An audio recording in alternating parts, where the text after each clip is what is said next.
floor-based or ground-based movement sequence is great for full body mobility and also just another great way to work on that motor control and mind-body connection. Feel free to take some time stretching out your wrist prior to jumping into the sequence. So I'm going to demonstrate it once through, and then I'll take some time to break it down for those who are not familiar with the movements. But as usual with many of these sequences, I encourage you to then put on the clock 5-10 minutes and tackle it on your own. Take your time, you can play with speed, tempo, even make your own adaptations to what feels best for you. You can consider throwing this into a training day, so maybe after you go through your prep, you can add this in 5-10 minutes before you start into your skill or strength work, or it's even a great addition to any movement break you want throughout your day. Set in a beast, side kick through, side one, return to beast, side kick through, under switch to loaded beast.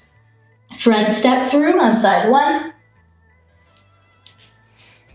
step back to loaded beast, front step through on opposite side, step back to loaded beast, hop forward to beast, under switch to crab, where we go for 6 to 8 crossbody crab toe touches, under switch, back to beast, and that's where you'd start again. Here's the breakdown. We start in beast, hands under shoulders, elbow pits forward, knees should be just under belly button. You're gonna tuck your toes and lift your knees 1 inch from the ground. If this is too much for you, for now, keep your knees on the ground. In our side kick through, you're gonna think, if I'm going for a left leg side kick through, I'm going to lift my left leg and my right hand. I'm gonna start rotating under my body towards the left, where I'm gonna drop my right heel and extend my left leg out. Now I'm trying to think about letting my base shoulder shift forward as my reaching arm pulls up and back. Now if that's too advanced for you, you can just work on coming under your body, trying to bend or keep a bended leg and just make a small shift under your body and then return to beast, and that's fine. After completing one on first side, so left side, you would complete the same thing on the opposite side. Now, because this is the second side, I'm going to take my extended leg, in this case my right leg, I'm going to tuck it under my body and I'm going to walk my hands forward into what's called a loaded beast position.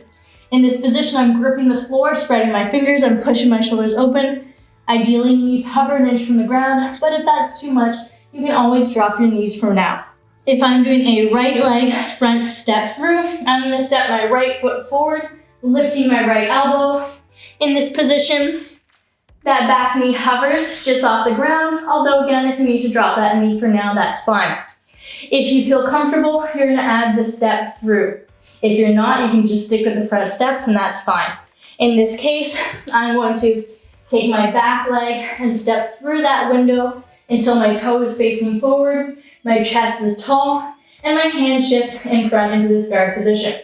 Now I will step back to loaded beast, meaning my front leg is gonna step behind me again as I bring that elbow back, plant my hand, back to loaded beast.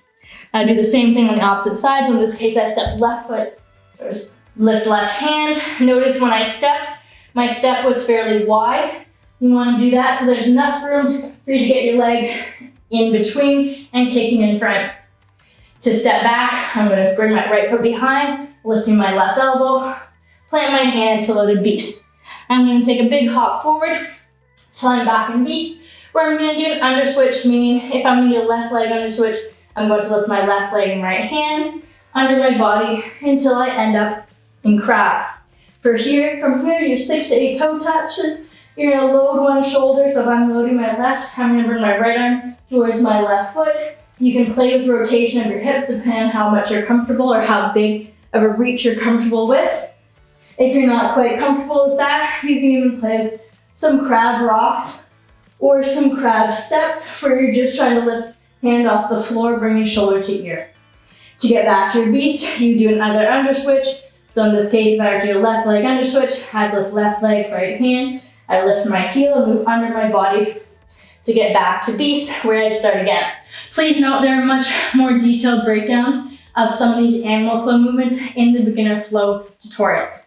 So if this is something you want to dive into further, you can always go and reference some of those sessions. So that's your sequence. Adapt as needed, have some fun with it, and make sure to listen to your body. These sessions shouldn't be pushing you to extremes. Really, this should be you moving within your capabilities. So if any of these movements feel too advanced, feel free to keep it smaller or even remove the movement variation that doesn't feel like it's quite suited to you yet.